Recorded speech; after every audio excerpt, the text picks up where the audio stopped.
সাহসে ভর করে বিছানাটি সেমি উঁচু করলাম। প্রথাগত শয়নকক্ষে বিছানা ও হেডবোর্ড থাকে। কোণে আলমারিটা নামিয়ে রাখলাম। একটা হেডবোর্ড সরিয়ে ফেললাম। অনিচ্ছা সত্ত্বেও আলমারিটা নামালাম, কিন্তু কোণের দরজা খুলল না। বিছানার নিচে গোপন জায়গা ছিল। তেলাপোকা ইঁদুরের আস্তানা হয়ে গেল। বিছানার কোণে প্রায়ই ধাক্কা লাগত। ছোটটা জোরে কেঁদে উঠল।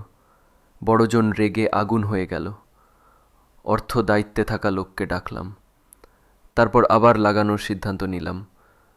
রাস্তায় হৃদয়াকৃতি টাইলস লুকানো ছিল। খালার কাছ থেকে পুরনো পোশাক ধার নিলাম, মজবুত করে লাগিয়ে দিলাম। বাইরেটা পরিবেশ বান্ধব কাঠের বোর্ড, এটা বছর টিকবে। দেয়ালে হেলান দিয়ে ঘুমানো আরামদায়ক। ওপরে নরম গদি লাগালাম, পাশে একটা কম্বল রাখলাম। বহুমুখী ব্যবহারের ছোট বিছানা আছে, ইচ্ছে মতো এখানে গড়াগড়ি দিতে পারি।